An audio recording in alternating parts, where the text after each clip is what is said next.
Were in Wiślica. It's a village. Away from Krakow, far away, Mechów. Mechów, they wanted to take, the Polish army wanted to take my brother to the army, because he was young. Because they have here a station, we give you a carbine, this and this. But everybody was wrong. My brother's going to take things, leave me. So he put away the carbine and ran away with all, it was people, you know, refugees on bikes and on foot. They left the bikes, they couldn't ride anything. Suddenly we were so tired, and we came another couple, an elderly couple. She's from Wiślica, a village about 50 kilometers where we were. They ran away too. And we sit in a field, like stretched out, resting because the legs were hurting. Sudden, we see approaching German army. The first one was two Germans with machine guns on a motorcycle. They were headed, they did everywhere. They were the spying ones, came back, what's going on? And nothing. They didn't say nothing, probably Flüchtlinge, that the refugees, you know. Then came the Germans saying, such a motorized army, you never saw this in your life. Tanks and such a kind of machine guns with everything you never saw in your life, that it exists something like that. I mean, they were the most modern army in the world at that time. So he came over, one officer, jumped down from the jeep, like the head. It's not a jeep, but was there. And he says, why this? He said, oh, to the other one, he said, oh, the refugees. So the German guy, one of them, started talking German, because he was also from Germany. You know, they studied in Berlin. They want to show they know German. So the German asked him, how do you know so good German? Because they spoke only German at home, not Yiddish, like we spoke Polish. He said, where I went to Berlin, the university. Oh, bist du Jude? He says, yes. Well, we don't have time to this. In the back, the soldiers would take care of you. That's how it was. Because we asked him if we can go home already. Yeah, you can go home already, but you won't go far. That's what he said in German, which I understood. Yes. So we were afraid, but anyway, we started walking. We were hungry and tired. It got night already. So that woman, that couple, they said, okay, let's go. We are going to sleep in our home. And I'm going to make something to eat. This was 2 in the morning. We come in there, I was scared.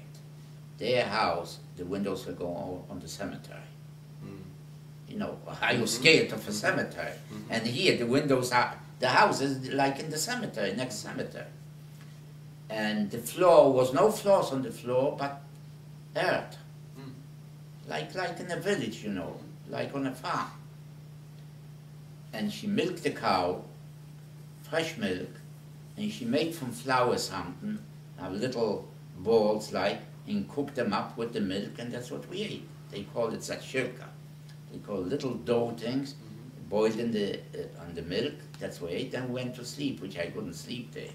I was afraid near the cemetery. In the morning, she went out, and we started walking. And we stopped in Baltimore. We came to a house. Was there a neighbor of mine that her family was from there. And he says, oi Moshe, how we kicks those, and Jewish, how do you look so tired? Because I was sick from diarrhea, don't forget. She made right away tea with lemon for me, with toast, you know. They were well off. And we slept over there. Next day, we walked out home. It's a good thing that the Polish guy, a farmer or something, where you going? He says, where you going? Don't go there through the bridge, because they're killing Jewish people. When we heard this, you know, we're scared. So we took another way. It took us another hour, another day to get home. When we came home, my father was so worried, because all the refugees that they came home, and the Poles demolished the bridge. So the Germans caught the Jewish people to remove everything and start to build a new bridge. Whoever ran away, they shot him. Or even like this, he didn't walk fast, they shot him, so we were pretty lucky. And this was the first victim from our city, Michael Manella. I will never forget the name, Manella. Tall gentleman, and I was very friendly with his daughter, with his son. She was the most beautiful girl. In fact, I have in my collection, I have postcards that she wrote to a friend from her. Yes. And he was the first victim. And was he Jewish? Oh, of course he was Jewish. Okay. And then it was terrible. But what happened, that while walking in Sutland in the archives, one gave a testimony in Warsaw in 1945. And he tells about that he's from Belgium, different city, but he went where they demolished the bridge, and over 60 Jews got killed there. And among them was his Zedi, his grandfather, yes, but he went the next day, they knew, to pick him up from like a mountain of dead, and he recognized him only by the shirt, a red shirt he wore, yes. And this was in the archives also, that so many got killed. I didn't know how many got killed there, but over 60 got killed there. And then went home and started to get very bad. Because first of all, were orders from the German, you know, posters all over, especially Jewish people. Whoever will walk after 7 evening on the street gets shot immediately. Curfew. Not till 7 in the morning. So this was back home? Yeah. You went back home? Sure. Okay. Then, Jewish businesses, they can't have any businesses. They took everything away. They took a Treuhandlers. The Treuhandler is something that take care on it. He takes over the businesses. But the Jewish people have to stay with them at least 3 months to show them what's going on, how to operate and everything. And what year was this at that point? This was 39 still. 39? 39. The end of 39? Yeah, this was November. Okay. They came an order, whoever's going to be caught with the radio, to give up the radios, get shot. This is not only for the Jewish people, the whole Polish population. If anybody has, you know, arms, which revolvers or something, which we never had it, even the police didn't have it. But they figured from soldiers that they came from the war, that maybe they got something, get shot immediately. And Jews can't walk on the pavement no more, but they have to walk on the street, middle of the street. And if the German soldier goes by, you have to take off your hat and bow. That was. Then came an order in November to put on armbands, Jewish people. On the left hand, a white armband with a blue Jewish star. You have to have it. If not, you can go to prison or get even shot too. And then every day they formed a Jewish community, a Judenrat, what they call a Jewish council. So about 11 people in the council. They were responsible for all the laws. They only came to the head from the Jewish council. They didn't give the laws to us, but the Jewish council. They have to fulfill all the dirty work. Yes. For instance, they needed 100 people every day for work. Even elder Jews to clean the snow from the streets. In the Yiske book I will show you pictures, which I know everybody from them, I recognize. And everybody has to work there. Everybody. They didn't give you nothing. Food was terrible. You didn't get. You get coupons with very little. Meat once a month. Instead meat, they didn't give you meat, but they gave you fish, dorsch. They called the ocean fish, that they called those big, with the big heads, that it was ugly even to look at it. Whoever had. But this is the first I ate fish, like here they make gefilte fish, because we never have gefilte fish home. Whoever had gefilte fish, nicely cooked, nicely made from the best fish. But this you couldn't take the smell. So my mother used to put all kind of things there, and with some kind of nuts and this, to take away the taste. And who actually distributed the food? Was that? On coupons, the Germans, yeah. And you got no butter, but margarine, cocos margarine. It was so hard you could hardly cut it. So many daka, yeah. and you got like a kilo potatoes for a family for a week. A kilo is about 2 pounds for the potatoes. Yeah, but this we had because what we did, my older brother and myself, we worked mostly for the Germans, for the police and so on. So I have a special permit, like you say, going on the street. And we work for the police stations mostly. And then came out, we had to do a job, 3 police buildings in Washnia. This is about 25 kilometers away. More than that, I think 25 or more than 20, almost 20 miles, I would say. And they were all farmers. So we used to bring clothing for them because my sister, they have a lot of clothing, a store, and they ran away. When they saw in their city in Bensburg, where they burned the synagogue and they pushed in the rabbi with the 2 sons in the burned synagogue. So my sister saw this, and then all the Jews staying around were pushed into the synagogue, and they put on fire the synagogue, everything. But what's important, that next to the synagogue was a church, because you could never see this should be in Poland church, but this was almost like a Jewish city. 80% were Jews in that city. So the priest, Bensburg here in Germany. Oh, okay. So the priest saw what's going on, and they didn't know what to do. Jews were burning. He pointed to them, knock out the window and jumped. He opened the gate, metal gate, iron gate, and about 10 managed to escape, and he closed the gate. Then the Germans went in, because the houses near the synagogue were all Jews living there. And why? Because the Jews were around the synagogue watching. They chased everybody out, and they shot them there. And it's interesting, when I was in Israel, at my exhibit, I will show you on the desk, I show you a little from my exhibit. And I told the story about Benjamin. So one was from Benjamin. He says, you know what? I know the story, what we say. Do you want to meet somebody this evening that was actually shot by the Germans and was rescued by the priest? I said, this would be a good story for me, because I have the picture, to make pictures. And I came, they picked me up with the car to the club from our society, from our region, and I met that guy. And I just, yeah, he was by the doctor. And he pulled out his shirt, and he shows me a big hole here. He was shot right here on this face, and he didn't know it was bleeding. He was a youngster. If he wouldn't know he was bleeding, he would faint, they would kill him. But he ran to the church, the priest still opened the gate, and then they operated him. He had a big, big hole. I have pictures I took from him, because this goes to my story again when I exhibit. Yes, so that's what happened.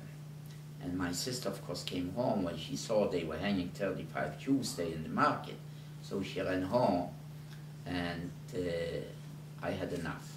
And she said goodbye to my parents and left the key. We should take out clothing, and this clothing that we exchanged with farmers for food. And we have the farmer that got, he only had 1 room there, but he was so nice, Cevicek, his name. There were other ones, anti-Semites. They were, oh, you're dealing with the Jew and this, I'm going to tell the Gestapo and this, because he came from the Polish army, and he said that the Jews in Lviv, where the Russians came over, they were mostly communists, and a lot of Jews, they are communists. You know, they right away communists are all Jews. Yeah. So we had to give him something to shut up. But he took in his wagon potatoes and flour he brought home, because we couldn't carry this. And way back he bought coal, you know, the coal mines for power. And we slept there overnight. They were nice. We slept with the little boy. They have only 1 room, but they put straw on the floor. And can you imagine with the husband and wife sleeping, and my older brother, myself, with the little boy slept, 5-year-old boys. I wish I can find that boy. Yes. And it was going nice till what happened, that one day somebody must have told the Germans. And was this in your hometown, or was this still in your hometown at this point? No. This was in... I was still in the home, but this was, someplace said this was on a farm. Right. We went to a farm. In my hometown, you couldn't get this. Okay. We went to the farm. I put on 7 sweaters on myself, 3 pair of pants, yes, shirts so many, 2 jackets, and my father gave me a schnapps because it was so, when you was, you know, you put out, think, all steam from the frost, your feet was so, it was squeezing. So we were safe when we came to the woods. I was so hot, I have to take off a lot of things, and the woods were hot. But somebody told on us. So there was a commandant from the gendarme, from the police. He waited hidden on the edge of the forest from the woods where we came out. He grabbed us, went to the police. We take off everything. And my brother got such a beating. He was tall, was a 6-footer. I was short. He was getting the beating and I screamed. I was scared that I shouldn't get. He beat him so up. We left and he made a thing, you will go to court yet. But I managed to keep 2 pair of pants still on me. He didn't know of me, you know, with 1 sweater I have. So we came back there. This was the last time we went. We couldn't go no more. But about 2 months later, came from the Jewish community, from the Jewish council, that they need painters. They were that gendarme beat up my brother. There's 3 new buildings there we have to paint. So we were about 4 painters. But, and we have two buildings we did paint. The 3rd building we kept for material, you know. And we slept there because we didn't go home. It was too far to go. So we went home for the weekend. And they knew it. And that same policeman that beat up so bad my brother started to make business with my brother. If my brother brings him coffee and silk stockings for his wife, he will give us a lot of food, meats and everything, which he did. He became, you know, a businessman. Can you imagine? He beat him so up. And what happened later on when we caught, even with the papers, we were scared because they were catching youngsters, girls and boys to send to Germany. So a lot of times I slept by my neighbor because the Germans took over the store, but he still had the key. And there they wouldn't look because it was a sign, this is German property. So I slept there all night long in his store. But later on, Friday evening, because most of the what they raids was on the weekend. They knew Jews are home for Saturday and this for work, even if they have special papers. So we went where? Where the police station. Where can you say where the police? Nobody knew about it. So we went there, and my brother already had a Polish lady friend, girlfriend, you know. He all the time gave us, he sent me first, we couldn't go both together. I am the one to make the fire. It was so bitter cold, ice everything, the windows are all iced up. I opened up, I have to fetch water to hack away the ice from and a bucket water, and I went to that woman already. I knocked at the door. She already knew because potatoes would freeze in that building over a couple of days.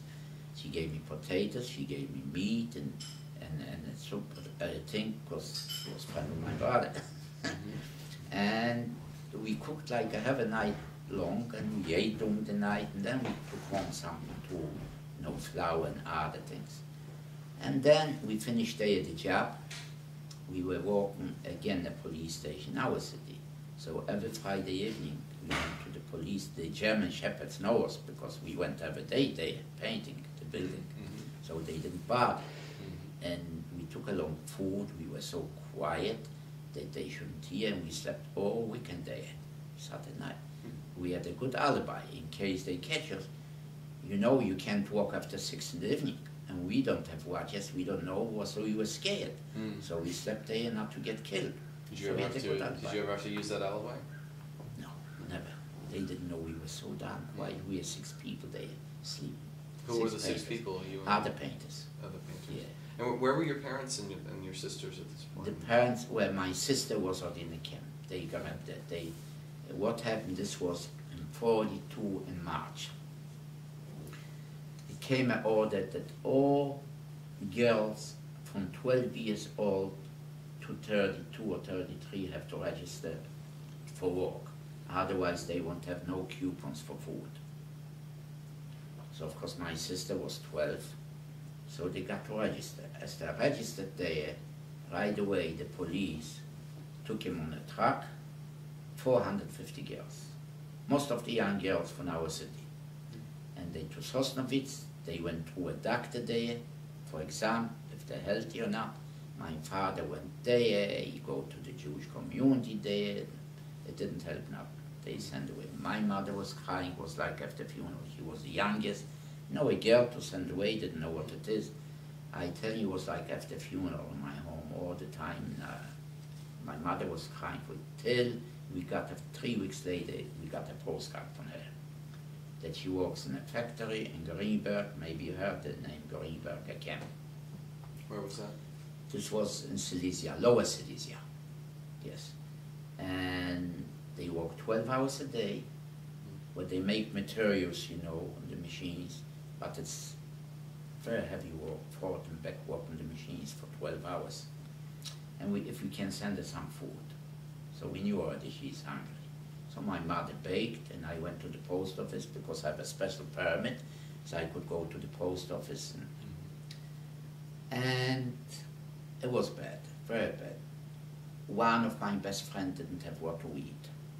Didn't have what to eat. He didn't have parents anymore. One brother went to the Polish army, the oldest, never came back. Was a younger brother with him.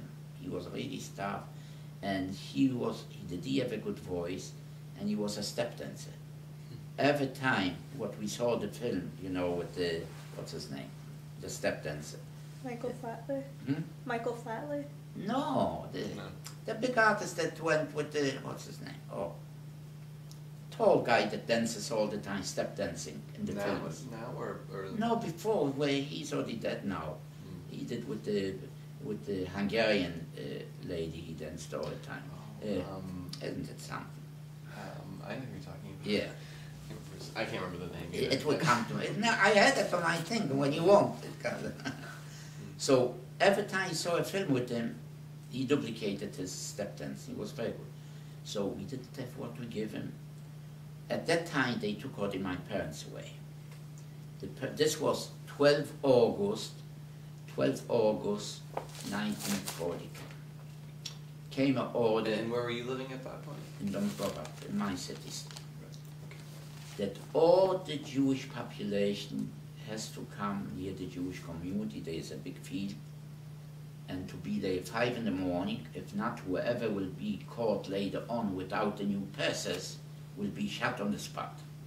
And the Jewish community told us, put up your Sabbath clothing, that you should look presentable, the best clothing, and we have to be there at 5 o'clock in the morning, always. The hottest can be in that club. And was still about 5,000 Jews, or 5,000 they were there. And a lot of people fainted because it was so hot, no water, no nothing. Comes 8 o'clock, I said, it's not good. Came the SS with trucks, and right away I saw soldiers on the roofs with machine guns, and they closed off the whole section, the whole ghetto. We went in the ghetto yet, but the other part of the city was in the ghetto. They closed it off, and they put up 3 tables with Kuczynski. I remember them all, Kuczynski, Dreyer, and what happened at that time, my older brother, myself, worked for Mr. Dreyer. He was the head of all the labor, and he sent away people to Auschwitz, who should live, who not. And we worked for him. And when we came there, they'd make a selection. And they announced that the head of the family is responsible that all his children be behind him together. And they had everything written down, everybody's name. They had everybody on the list. They knew. And the elder people to the right, some kids to the right, not all, some kids to the right, and people like I had, the special permit that I wore for the Germans, this, to the left, my brothers, 2 brothers and myself, and some youngsters that they didn't have yet, special cards that they wore for the Germans in the center, because they still have power to walk, they would take him to walk. And took about 2 hours. After 2 hours, they put them in a line, and they were walking. And they walked them all the way to Benjamin. To Benjamin, where I said it's about 6 kilometers away. They put them in an orphanage home. And when we came home, we didn't have the key even to get into our home, because my father had the keys. We have to sleep outside. Next morning, we came to walk to the dryer. He said, my parents are away. We can't walk here anymore on this. Oh yeah, I will take away. I will find them and send them back home. He just wanted we should finish his job. He had a friend, you know, a sweetheart, a Polish woman there. That's for her what we painted actually. Yeah. But I will never forget. One time he came, we were there about 3 weeks walking there. And we were 6 people there, 2 painters, my brother and I, and other carpet and other people, that we have to carry big heavy cases, wooden cases, up the steps on the 3rd floor. It was heavy, and I mean heavy. So 4 men comes on 5th floor, we dropped 1 case, big case. It opened up. Thousands and thousands of pictures came out from that crate. When we look at the pictures, I thought I died. Hanging Jews, burning synagogues, Warsaw burning, everything. All these things. And this was ready to go to Germany, what they had everything. And quick, we put them back, and with the shoe, 1 took off a shoe and hammer back. When I go down for a second time, on the 1st floor were some about 20 pictures. I quick grabbed them, put them in my boot. I have my father's boots there, high boots. And I said, this is going to be to show the world. You know, I was a collector as a kid already. Right, yeah. Yes. So, fine. And then I go home from work. Back home, I didn't go to the city. I was scared because they took away. I went to the fields. Sudden, I see a train, a normal train, not a cattle train, but a passenger train, goes by with soldiers full on the roof with machine guns. And one waves my hand, and this is Jonas Neifeld, my best friend's Neifeld, Monique Neifeld's father. So I knew this is the transport. He waved, I waved back. Suddenly I hear a shot, you know, because I waved, they started. There was like a little ravine. I jumped into the ravine and waited still about 5 minutes till the train went by, and then I went back home. Minute I came home, you know, we started crying, and this was Rosh. Then came an order. 2 days later came an order, we have to move out from our home into the ghetto. And this was after it was already separated. All those who didn't have special permits already had. We had permits. I had, because I worked for them. Okay. But my parents were not anymore. Everybody lost their parents. Was only youngsters left, girls and boys. And I mean, there was free life. I mean, a lot of boys and this. The girls alone, to have love. Who knows if we are going to live? We never had any relationship or anything. That's what was going on there. You know, it was something like everybody wants to catch in to have something before they die, because we knew we are going to die. Yeah, but not me. I was too naive. No, I was young and just naive. And we have to move to the 2 days later. We have to leave our apartment, everything in it. What can you take? You don't have a horse and wagon. We bought like, what do you call, a wheelbarrow to put in some father's books, you know, the holy books we did take there, and we did, and a pillow to sleep and some changing clothing, shoes. 3 times I went, and that's all we got. We got in that the community gave us a room. I thought I'd die. A little room, like half of this size, 16 people, 9 girls and 7 boys, and 1 pregnant woman. So Which ghetto was this? this wasn't on cover, still the ghetto Okay. there in our city, because there was, you couldn't go out anymore because it was all ghetto, but I could, because I work off for the special permit, I was allowed. And there was a shop there, a tailor shop, that the Jewish police went with them out the ghetto and to the shop, because the shop was near the station. They allowed them because there were about 800 boys and girls who were still there. They came from Benjamin also to work here because they claimed they are safe there. That's why they worked here. So what happened to everything that you brought from your apartment if you were moving to such a small No, room? no, you couldn't do anything. We left the thing in the attic. There, we didn't have where. So what did we do? We left the girls sleep in the room because we were gentlemen, and we were sleeping outside. And when it rained, we went into the foyer, and we couldn't even sit down. It was a little foyer, and we stood. That's all what we do. And that woman, the pregnant woman, the Rosen, she was like a distant cousin for me also. And she baked something. Her husband was in camp already, and she baked for him things, and she gave me the packages to send to her husband, which I did. And then after being 2 weeks there, I have an invitation again from the Jewish community, from the Judenrat, that I go to Shakova. They gave me a special permit on the train, ticket on the train, take whatever clothing you need, whatever clothing. How much clothing did I have? We had to leave everything there. We couldn't get anything, and everything was outside. And I went to the train, and I found a place, Shakova, in a leather factory. So I worked there in leather factory. There was only about 20 people there from different villages. It was a leather factory that we worked there. They needed labor. So I became a bricklayer there, because in the ghetto I did bricklaying, carpet work, and painting. That's why I learned. And good thing I learned there. That's what saved my life.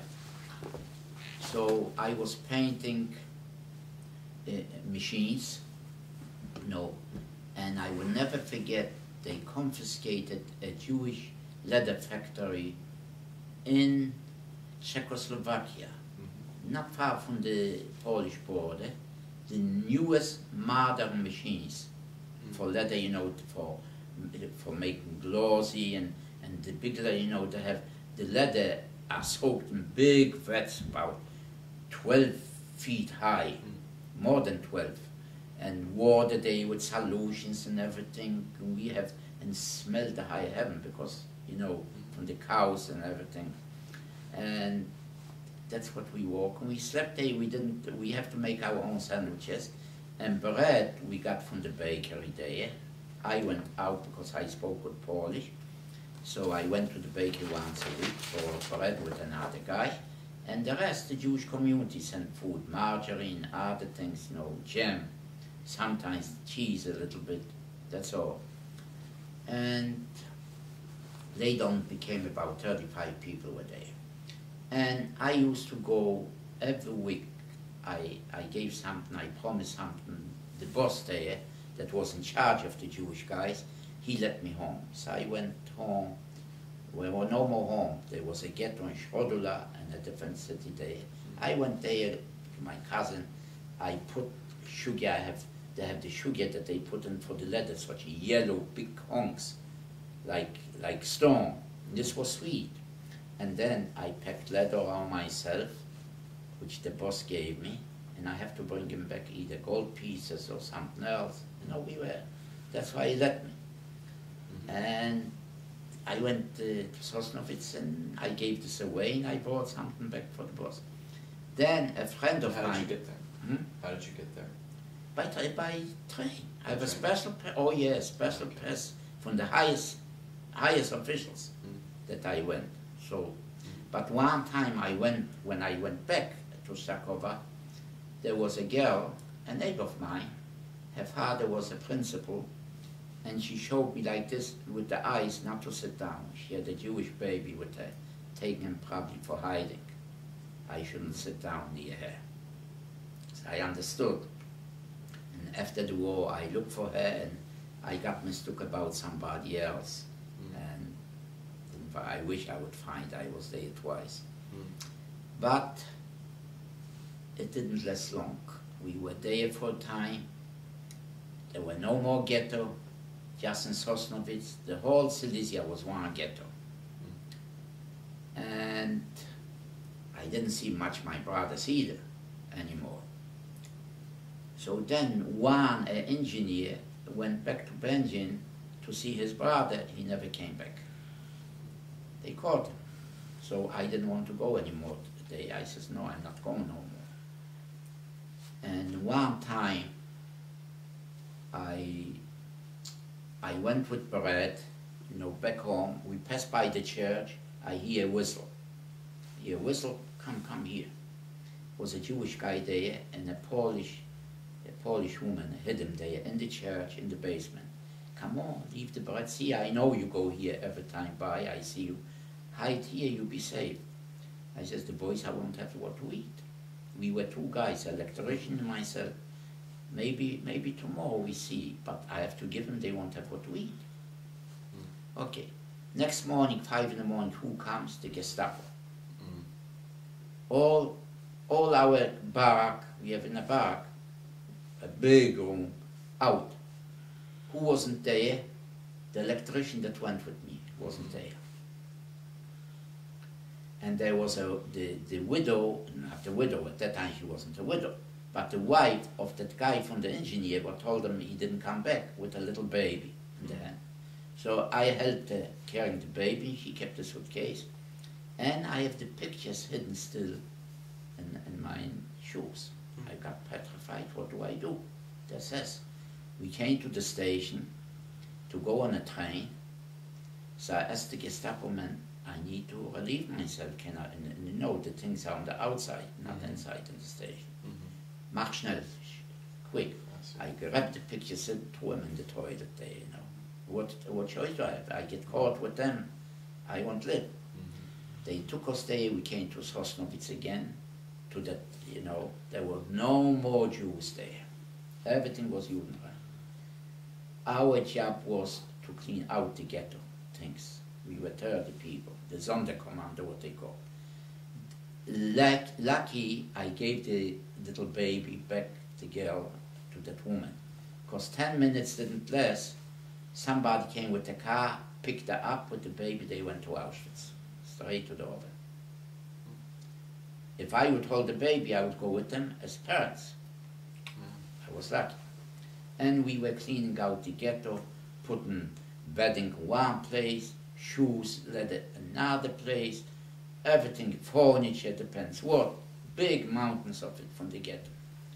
Then came one of the Sess Ludwig. He was the one was in charge of labor. Everybody was petrified of him. He wasn't much taller than I am, but good looking.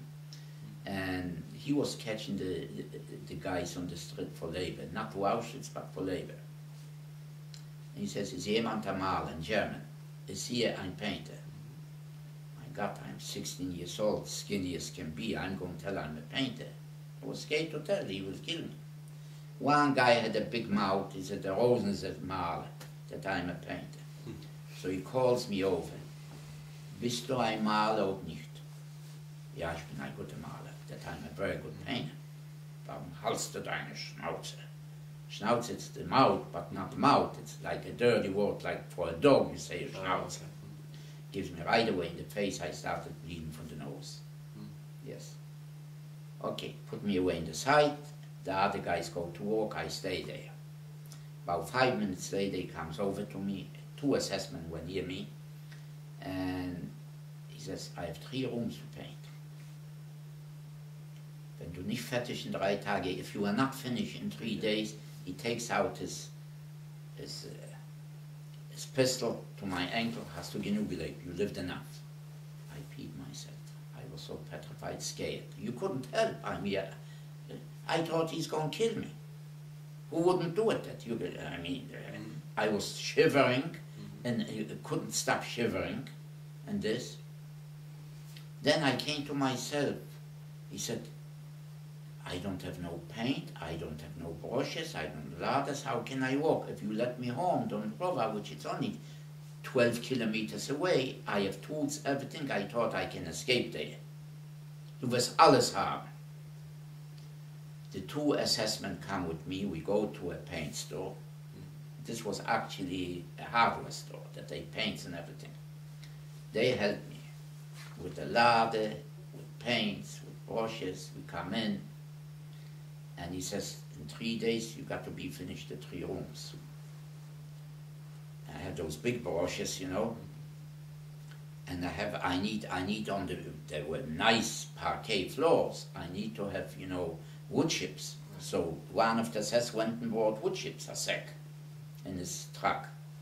And we put it down, and on a ladder, this is a ladder that you walk on it. You don't go up and down the ladder, and they used to walk.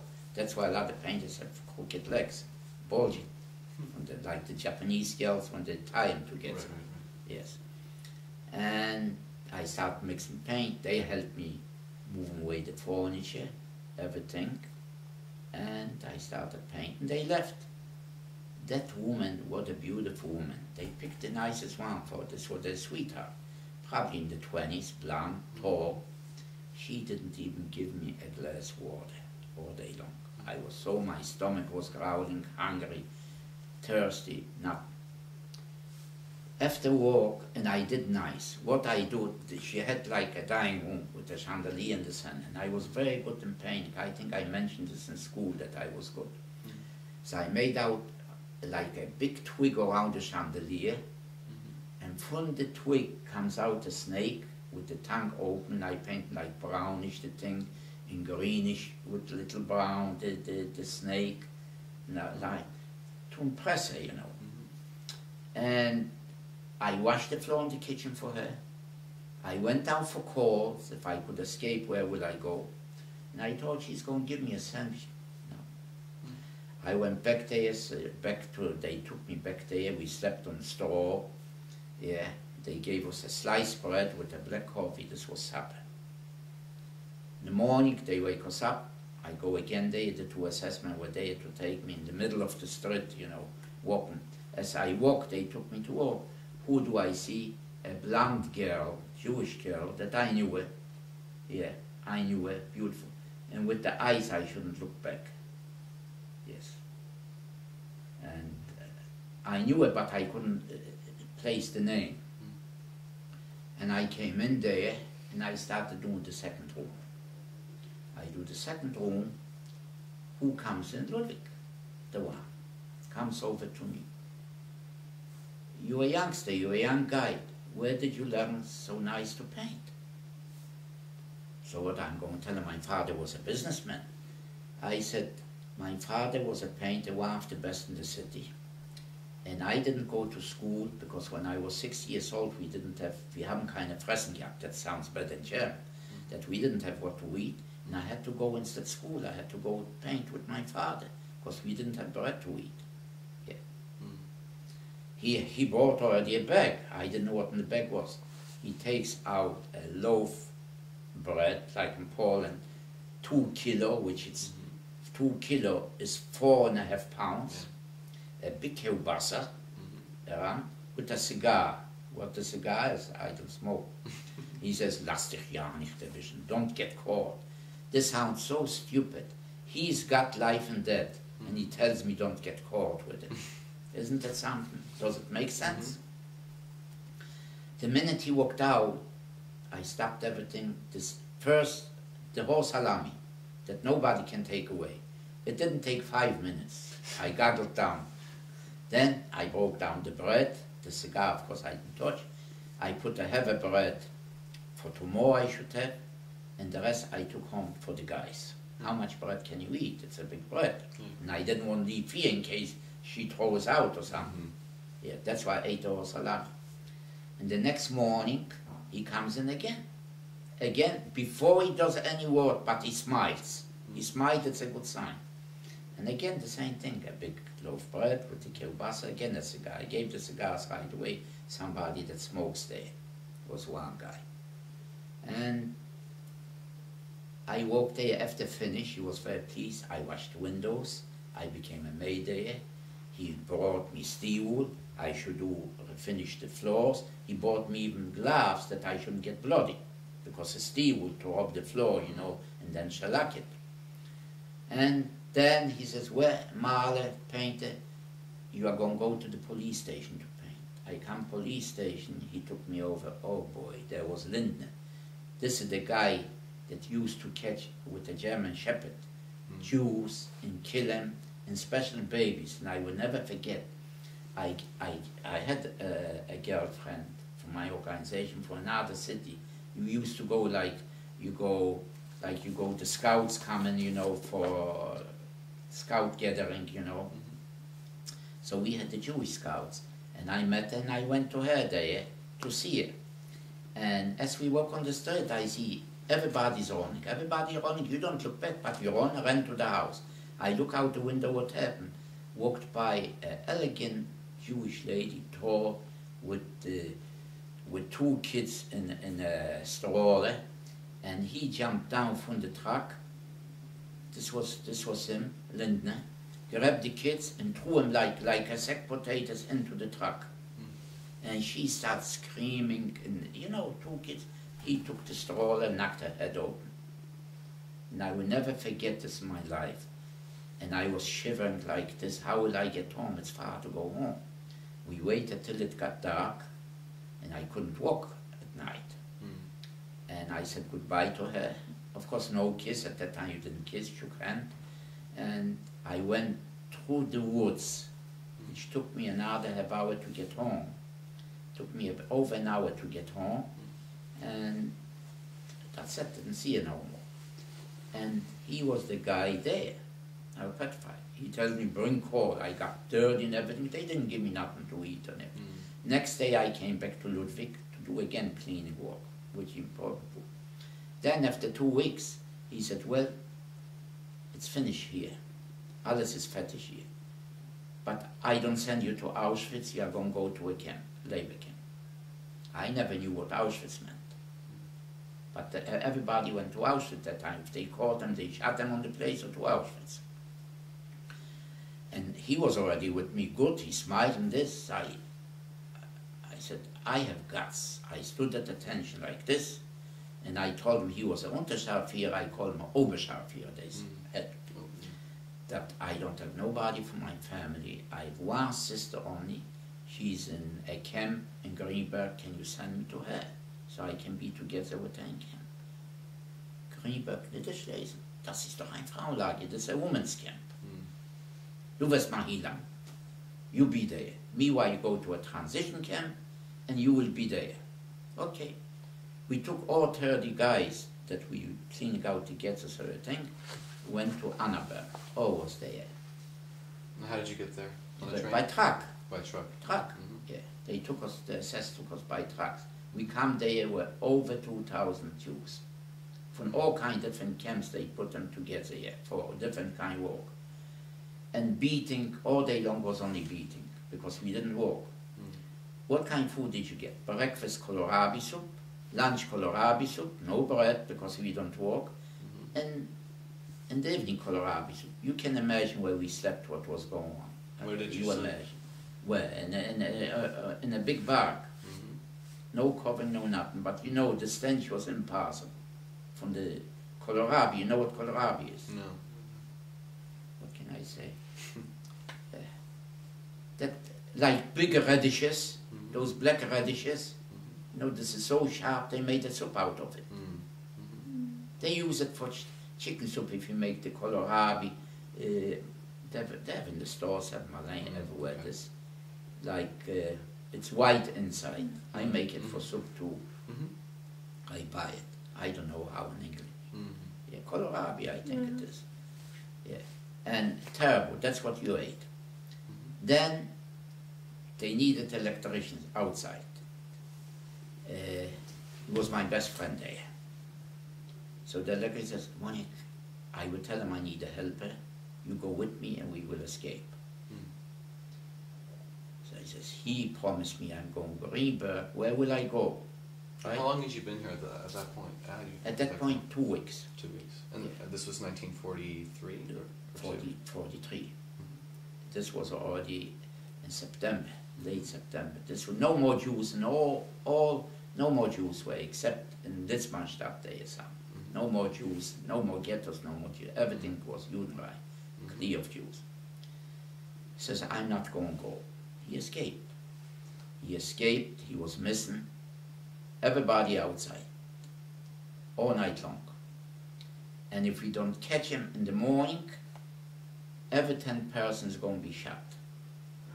I was scared was more than that, because people knew he was my best friend, and I was scared that they won't say that he my friend, maybe I know, I would have been shot. Yes, that's what I was scared. But about 11 in the morning, they said they caught him, which is not. So we went back in, they gave us kohlrabi soup. This afternoon,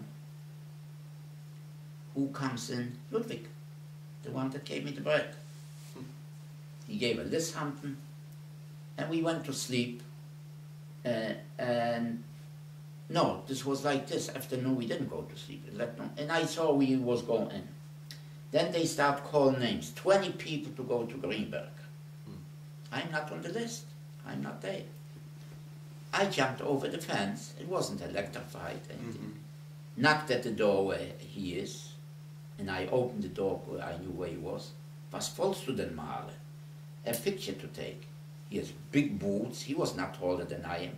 No shirt, no pants, but underpants, but the boots on it. And he lays the rest on the sofa. Was volksstudentenmalen. I said, you promised me I'm going to Greenberg, and there is a transport Greenberg, and I'm not going. What? Was? He put on his pants without shirt. He took the pie like this. He beat, and I walked after him like a little doggy through the regular gate. And he looks at the list. He tears up, and he screams at SS. I don't know what he screamed. Nobody goes. Then I found out what it was. Somebody took my name. What happened, there was a Dr. Lieberman, very well known.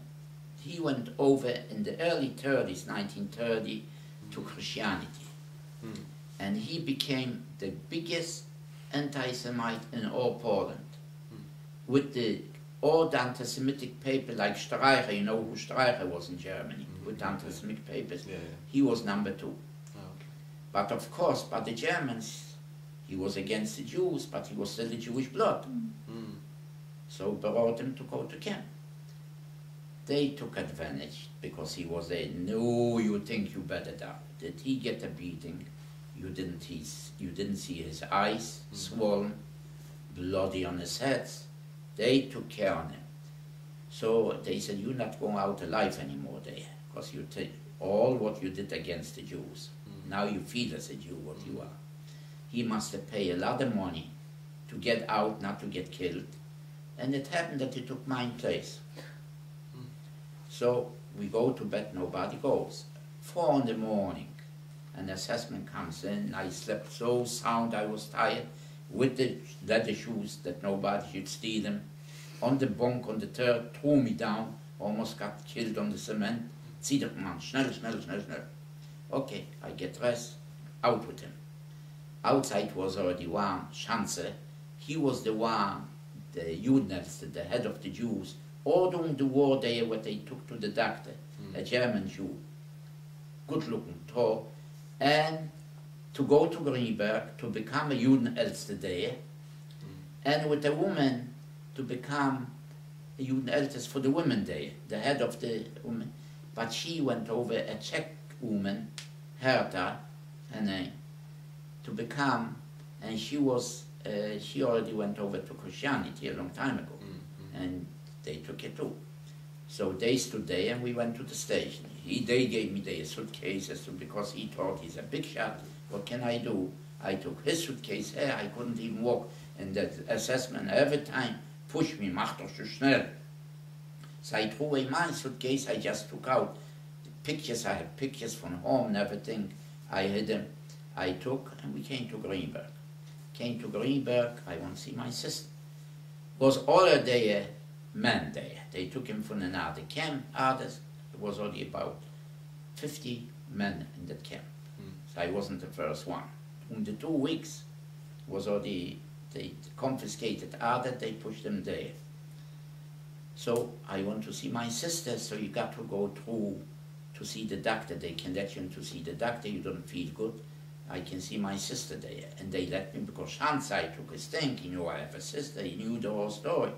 So he pushed me through, I saw my sister. The next day I went to work as a painter, so they gave me a big bucket, ether paint, that smelled that I thought I'd faint. Half of it I threw out right away there near the sand, nobody should see, and covered it up because it was heavy to carry, to paint the machines with ether paint. So finally I came when my sister was with the machine. So I cleaned off a machine, talked to her, told everything, what happened, this and this and this, you know. What had your sister been doing? Working there? Walking forward and back with those big machines, 12 hours, with little food. And how, she was 13 at that point? Or? 13, yeah, 13 and a half already at that point. Yeah, 13, a little How old over were a you? couple months after, yeah. How old were you? At that point, how old were you? At that point I was getting 17. 17? Yeah.